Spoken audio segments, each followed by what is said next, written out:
This is the Nation's Conspire channel. Welcome to today's special show.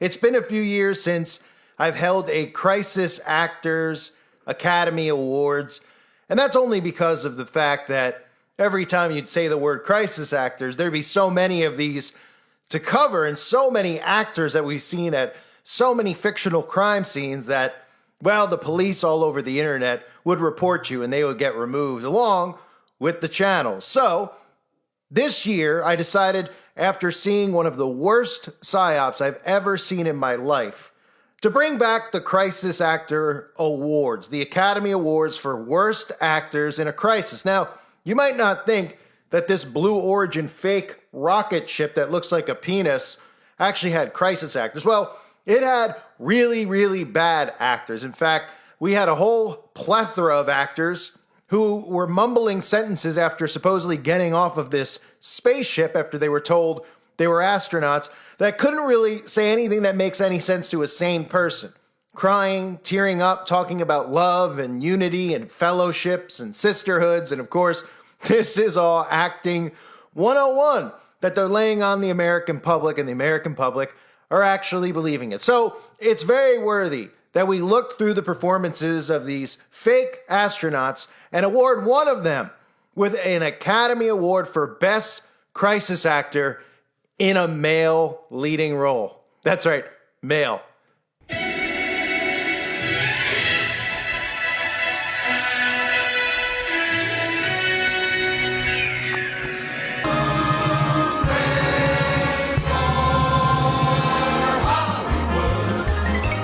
Valley, hooey Hollywood, where any office boy or young mechanic can be a panic with just a good-looking pan. And any barmaid can be a star maid if she dances with or without a fan. Hooray for Hollywood, where you're terrific if you're even good, where anyone at all from Shirley Temple to Amy Semple is equally understood. Go out and try your luck. You may be Donald Duck. Hooray for Hollywood. Hollywood. Hollywood.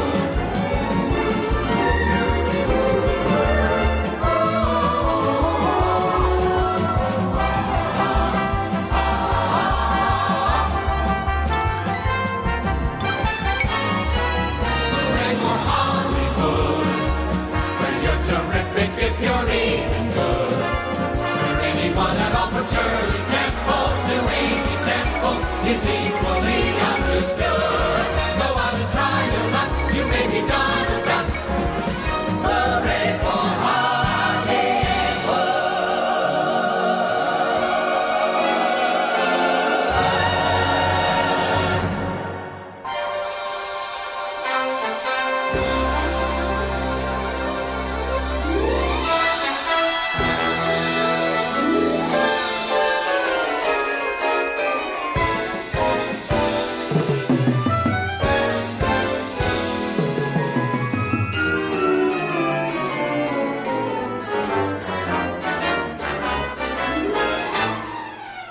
So our first nominee from this entire scenario is fittingly going to be Jeffrey Bezos, because Jeff put on quite the performance. Now, I'm going to play for you a few of the clips revolving around Jeff's role in this, including his speech that he gives to the crew right before takeoff, his very comical, unintentional falling flat on his face as he conveniently is right where this spacecraft supposedly lands, or the whole thing is supposed, right?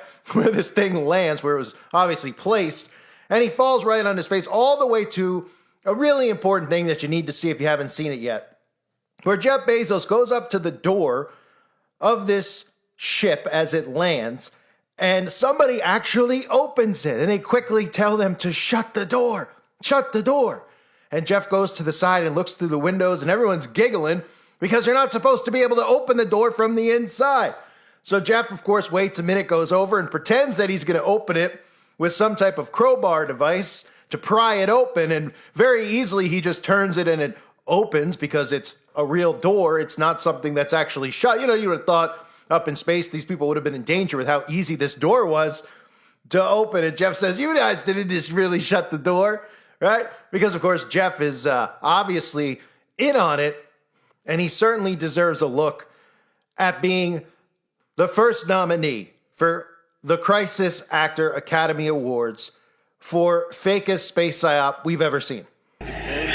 You know, Ariane, I have to say, on my break-in, you got experience. Jeff Bezos here. Yep. I'm so excited for you. I don't want to get off. I want to go with you. And when you get back, I can't wait to hear how it's changed you. I love all of you. See you soon. Godspeed. Gradatum ferocitor. And there you heard it. Some words of support from Jeff Bezos, founder of Blue Origin, also observer. Okay, yeah. We love being able to share this experience with you, and thank you for sharing how you feel out here with our audience. So it's been really, really incredible. So yeah, thank you for sharing how you feel out here with our audience. So it's been, you know, you saw her get so emotional in her pre-flight interview. Is she still is that still the weighing emotion, or is she still just, oh my God, I saw the stars, I saw the curvature of the earth? You know, what's going to come out of her mouth, but really her heart. And is that Jeff Bezos out there right by the capsule? Kind of hard to see. That is correct. That is Jeff Bezos, our founder, on the left, as well as Sarah Knights, our crew member 7. Good. Okay, here we go. Yeah. Here goes Jeff Bezos to open the hatch.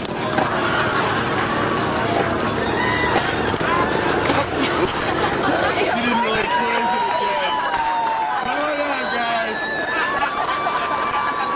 So Jeff Bezos, quite the performance, from tripping to the door opening and closing it to actually pretending to open the door, all the way to that little speech about how he loves everybody on board that ship, and even uses his mantra, gradatim, I think that's how you say it, gradatim ferocitor, some type of phrase that means step by step, ferociously. And what he's really implying is step by step, they will ferociously brainwash the citizens of this world into believing lie after lie after lie. So now we move to the people who are supposedly inside of the spacecraft who went up into space. And I give you some of the most ridiculous accounts you will ever hear in your life. And before I give you the accounts, it's important to note that you're going to hear a lot about love and how this ship and this mission was all about love. And you should naturally say, huh? What are these people talking about? Because they sound like completely insane lunatics who should be in an asylum. Because they supposedly went into space and all they're talking about is division down on Earth and oneness and how we all need to unite. And of course, if you're not familiar, this is what the plan is. This is why they're pretending to go to space. And of course, once they tell you that aliens exist and we found aliens, that this will be something to unite humanity, of course, it'll give the government even more of an opportunity to use directed energy weapons on all of us and just blame it on outer space lasers, right? But what they're talking about here, when you're about to hear them all discuss when it comes to love and oneness, this all goes back to Ronald Reagan's speech about how it would take an outside force to unite us all as one. And this is what they're preparing you for. We often forget how much unites all the members of humanity. Perhaps we need some outside universal threat to make us recognize this common bound. I occasionally think how quickly our differences worldwide would vanish if we were facing an alien threat from outside this world. So that's what this is all about. It's about deception into unity. And we'll start with Lauren Sanchez, or should I call it Larry Sanchez, who is the fiance of Jeff Bezos. And this is a little bit of a long speech, but it's worth listening to in its entirety because it's all over the map with insanity. From talking about loving one another and then trying to tell us how you look out the window and you see states and you see this state there and that state there and all this division down below, right? Because that's what they were thinking about as they were flying supposedly into space where they had no helmets on, no protection whatsoever. They were worrying about division down below because, again, remember, these are the people responsible for causing the division here on Earth, from celebrities like Katy Perry to people like Jeff Bezos, who are just hell-bent on what they call behavioral control and learning how and going forward with controlling human behavior. These are the people who are responsible for division, but of course they want you to say and think that these are the people who are going to bring world peace. So here is nominee number 2, Lauren Sanchez for Best Actor in a Leading Role. Oh my God, Lauren, I want to cry just seeing you. I'm so proud of this crew. I can't put it into words, but like I looked out the window and we got to see the moon. And it was pink. Was it pink? The full moon. It wasn't pink, but it was almost full. And Earth looked it was so quiet. It was just quiet. And is it what you expected? No. Better. I don't think you can describe it. Because, you know what I was saying? It was like quiet, but then also really alive. And you look at it and you're like, we're all in this together. Like, that's all I could think about is like, we're so connected, more connected than you realize, because you just see right here, you see like, you know, states and all these things that like divide us, but we're not. And what is your emotion? What makes you emotional? Joy. Complete and utter joy and gratefulness. Like, it makes me want to come back and just hug everyone and be like, oh my God, we're in this together. Like, that's what this is. And Jeff had told you that it will change you more than you know, and I know you're only a few minutes removed from the capsule, but I can tell so already. Emotional. Yeah. Oh. To be this I'm like, I don't cry that often. So I didn't expect to be this emotional, but it's also all the love that was in that capsule and all the heart and the feelings and all the things, and like seeing Jeff before I left, I just went, But give us some of those moments when you guys, just from the second you took off to the second you landed, describe if you can for us what we didn't get to hear. It was a feeling of joy.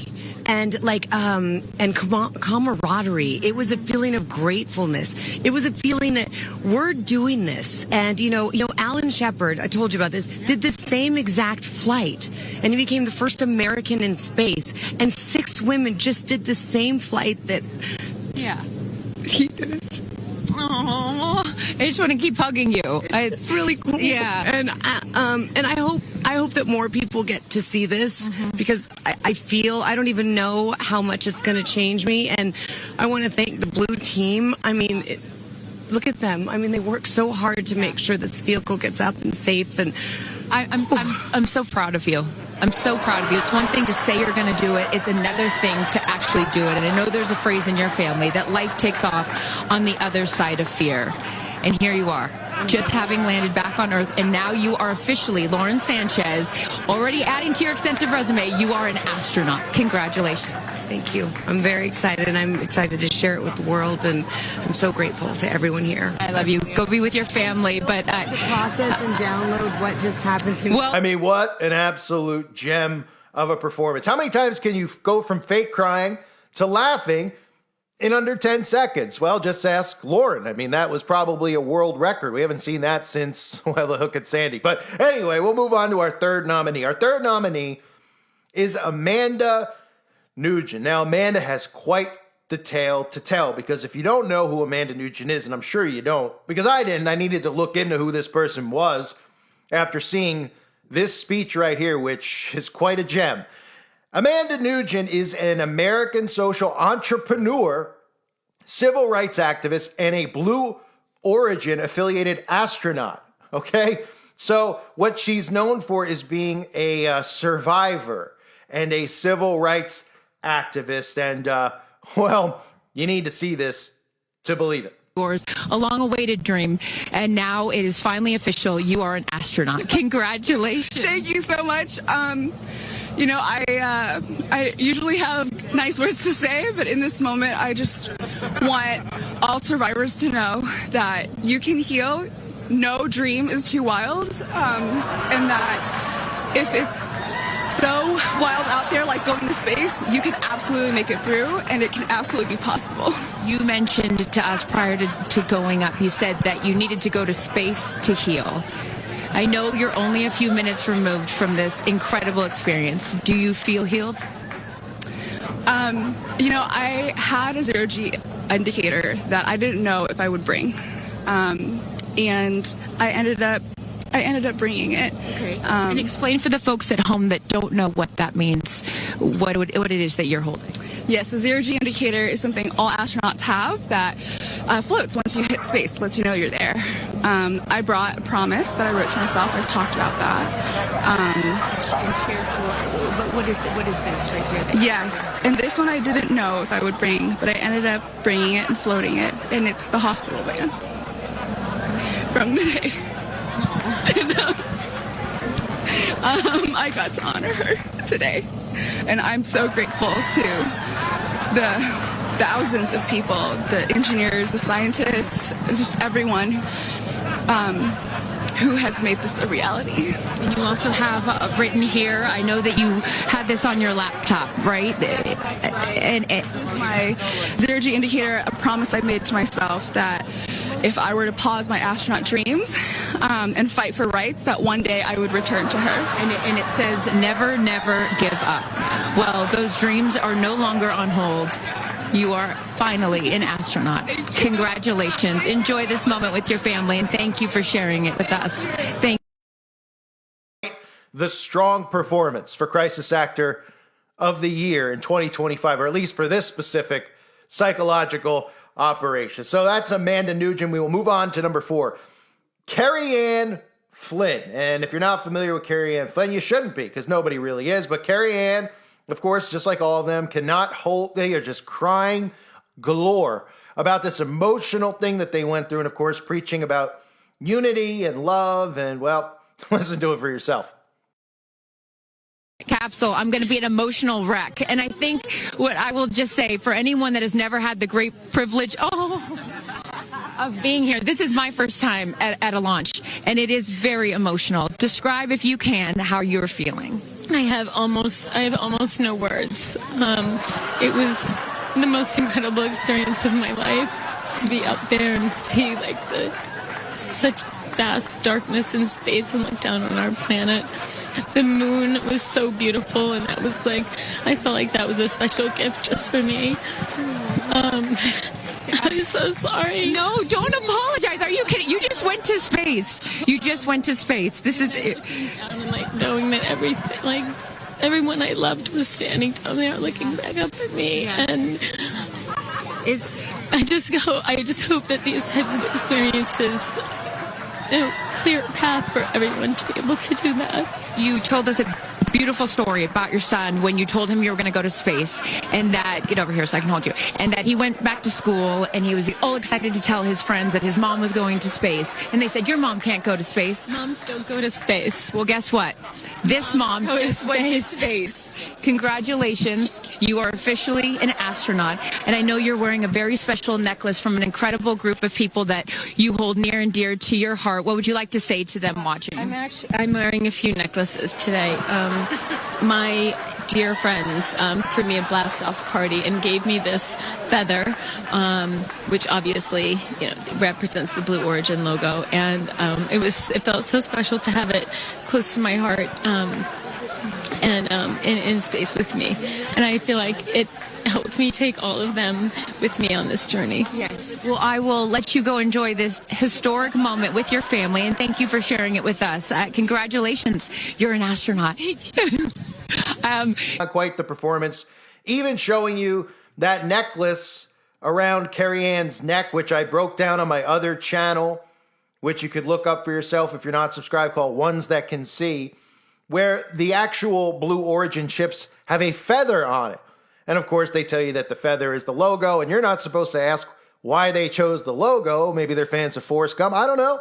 Maybe they like to pick up feathers that fall off of birds. Maybe. Or is it because in occult practices, feathers are often seen as powerful symbols of spiritual guidance, protection, and connection to the higher realms. And if you know what this space deception is about, part of it includes the opening of realms, spiritual realms, and bringing over things that are on the other side, right? So another thing to note that I mentioned in my previous video as well is that Kerianne Flynn, of course, when speaking about occult practices, happens to be wearing, in one of the videos they released leading up to the flight, wink, wink, the simulation, that pink bracelet that we see so many times, right?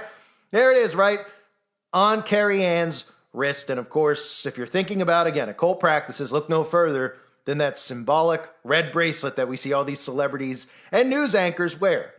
Next up is Gayle King, I believe is how you say it. Gayle King is a Tavistock Institute professional who, of course, is a news anchor, and these are probably the most well-trained of the social engineers, because they somehow do this with a straight face every day. They go on the news, which isn't really news, it's propaganda, and they somehow manage to keep a straight face, although they tell us it's live, I guarantee that it's not, so they probably have to do a lot of cuts, because I'm sure it's very hard for them to keep a straight face. And as you'll see in this clip, Gayle makes sure to let you know, well, she holds up her allegiance to Lucifer by holding up the 666 sign, and of course pretending to be emotional and telling us about, well, the world and love and, the same stuff. Through the course is somebody that it's been a lifelong dream. They wanted to do it. So she said, I'm her best success story. I'm so proud of me right now. I still can't believe it. I still can't believe it. I was just going to say, prior to the launch, you said that you would be so proud of yourself if you went through with this. Yes. And you did. What was the best part, Gayle? It's oddly quiet when you get up there. It's really quiet and peaceful. And you look down at the planet and you think, that's where we came from? And to me, it's such a reminder about how we need to do better, be better. Do better, be better human beings. And what do you mean by that? Processing. Well, it's so nasty and so vitriolic nowadays. And I mean, if everybody could experience that peace that we had up there and the kindness and what it takes to do what we did, all the people that it took to get us up there and get us back safely, I'll never, ever, ever forget. And back in our seats after 0 G's, Katy sang "What a Wonderful World." She did? Isn't that nice? Oh, come on. She sang "What a Wonderful World." I see Did you dreams. just also Oh, cry? yes. Oh. Because we'd been asking her to sing all the time, and she wouldn't. And then, because everybody said, sing roar, sing fireworks. And she said, it's not about me. I wanted to talk about the world. Wow. I know, isn't that nice? You got to ask her about that. That's really special. And when Lauren got out, she was overcome by emotion for a lot of reasons, and rightfully so. But she spoke to the group and how close you guys have all become because of this experience. How would you describe the camaraderie that you guys now have together? I would say that we are forever bonded, because you can't go through what we went through to look out for each other, to help each other, and not be changed by that. It really is a true. People throw the word around, but it really is a true sisterhood. Mm-hmm. But it speaks to how we were set up for success. The training was so, I can't stress this enough. The training was so friggin' good. We were set up for success. And it went exactly as they told us it was going to. Every boom that you heard, the drones, the drogues coming out, the parachutes coming out, it went exactly as they said.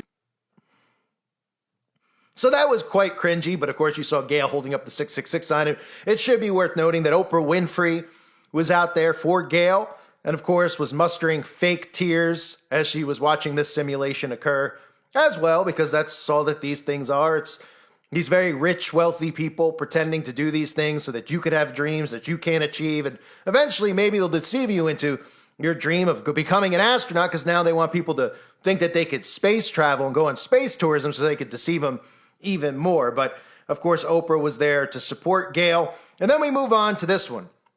Aisha Bowe, who literally looks like maybe just came out of, doesn't look like somebody that was just up in space, just like, the thing that supposedly was in space, the spaceship that they landed in, had no burn marks or anything on it. If you didn't notice, it was in pristine condition. It looked like it literally just went through a car wash and got a wax job. It was shiny, there was no dirt. You'd think it was a little hot up there, and maybe you got burnt a little. Nope, not even close. But Aisha, on the other hand, looks like she just left the spa, has a very nice, hairdo. It's not even, it's not even sticking up in any spots. It's perfectly done. The extensions are in. And Aisha, of course, really, really incredible facials here you'll see with the acting, because Aisha's not used to this. So you can obviously see that she really had to try to turn up the crisis acting charm. And, well, take a look for yourself. Aisha, oh my goodness. Congratulations. Congratulations. You are officially an astronaut. How do you feel? Also, how do you look perfect after just going to space? I mean, my goodness. I will never be the same. I mean, when you get up there and you see the Earth, and it's so beautiful, and it just fills the screen, and it's not just your window. It's like everybody's window, and there's no boundaries, there's no border. There's just Earth. Wow. It's incredible. You know, Gayle is so honest that this wasn't her dream, but this was a dream of yours. How do you feel now that you just achieved it? Like I picked the right dream. And when we landed, I said, Exuma, I'm good, blue calm, but I'm ready to go back. Wow, really? Yeah. What was the best part for you? The best part for me, actually the whole thing. But we got in and we counted down from 10. And then I started to hear some singing. And when we lifted off, everybody, you could just feel the energy in the capsule. And when we got up there and we got out of our seats, we all just looked at each other. And there was this moment, and I can't wait for people to see it on the video, but there was a very special moment between all of us. And it's just beautiful. It's so beautiful. It's like, woo!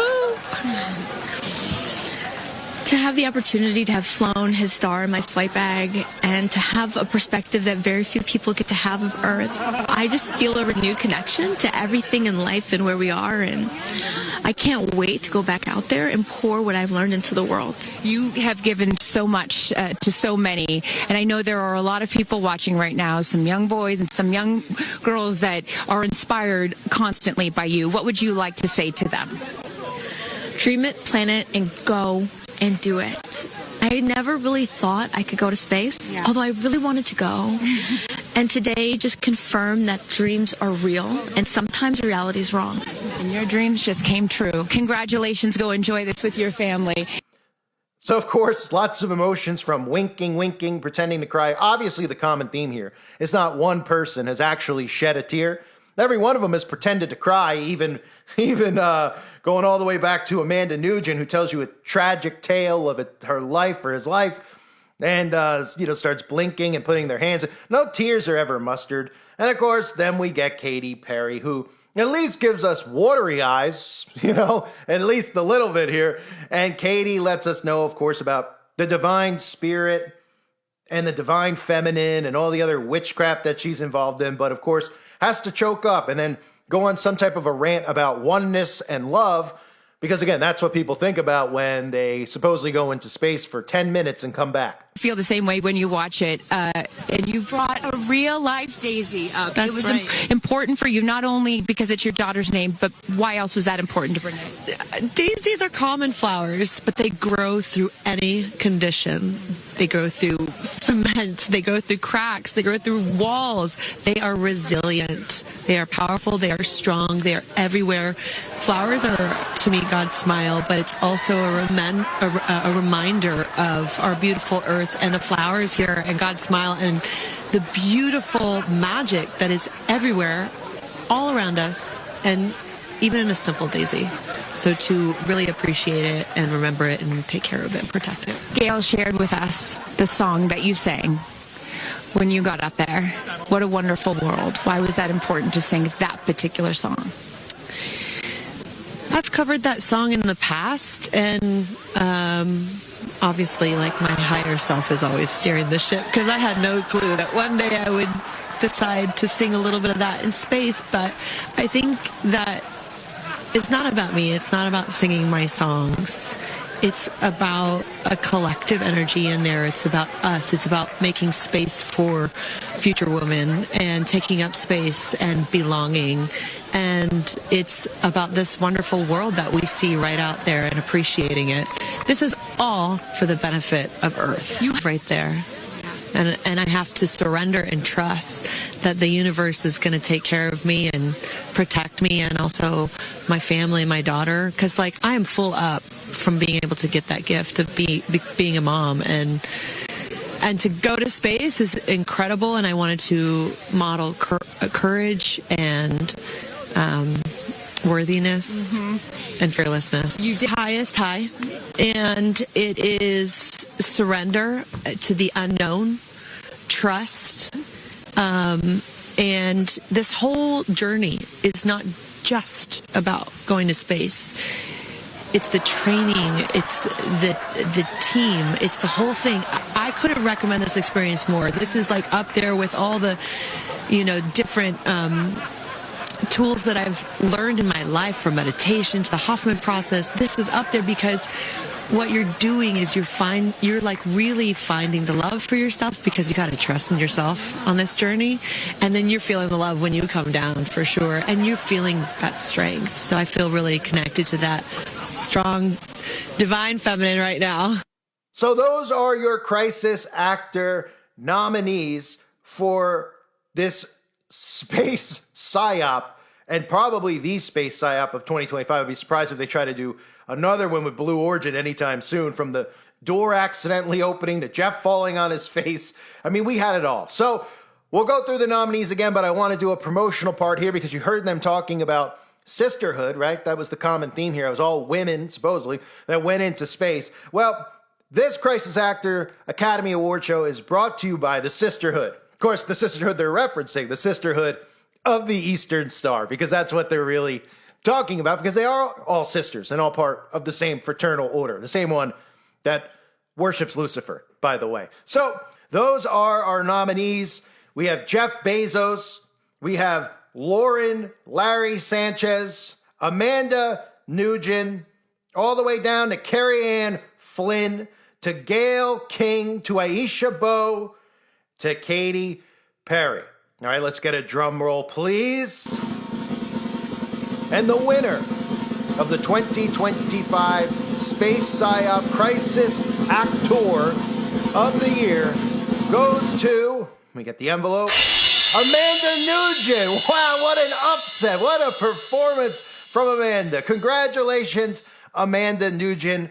That was some of the best acting any of us have ever seen. And of course, they had to make sure that they had a quote unquote victim on the ship there, because you always need a victim, who is a civil rights activist and promoting all sorts of positive things. And of course, that story couldn't have been more hilarious, about a bracelet floating in the air and a note that Amanda wrote to itself. But Amanda really struggled to muster an actual tear, as did all of our participants. But I'd like to congratulate everybody who was nominated this year. If we see anybody out there who's actually believing this is real, well, you can thank these professional liars for this psychological operation that they put on. But after seeing the performances you just saw, it would be quite incredible to find somebody who actually thinks, with all the evidence presented, including the door opening and then them shutting it and pretending to open it with a crowbar, you would think that they'd say, yeah, that looks pretty fake. And when you hear the speeches again that you just heard, you would say to yourself, these people sound like they need help. They sound like they should be in an asylum somewhere.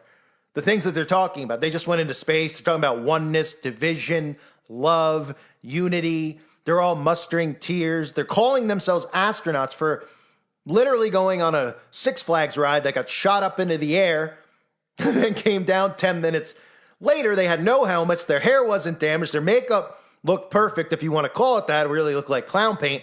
And then every single one of them came out and were over the top dramatic about kissing the ground and being so happy to be back on Earth, and talked about how you could achieve your goals and achieve your dreams, which is all part of the American nightmare, not the American dream, because that's part of the illusion that they've created, that you could go and do this and you could be an astronaut, you could do this stuff, because it's all an illusion, folks. You got to be a part of that sisterhood that they talked about to become famous at all. And certainly we know none of them can really actually go to space. So congratulations to Amanda, and congratulations to all of our nominees this year. And as always, when it comes to the Crisis Actor Awards, special shout out to Gene Rosen and all of our friends from the greatest psychological operation that we ever saw that took place up at the Hook. I thank everybody for being here. I hope you're all doing well. Let me know who you voted for in the comment section below. Thanks again, everybody. God bless all of you, as always, and your families.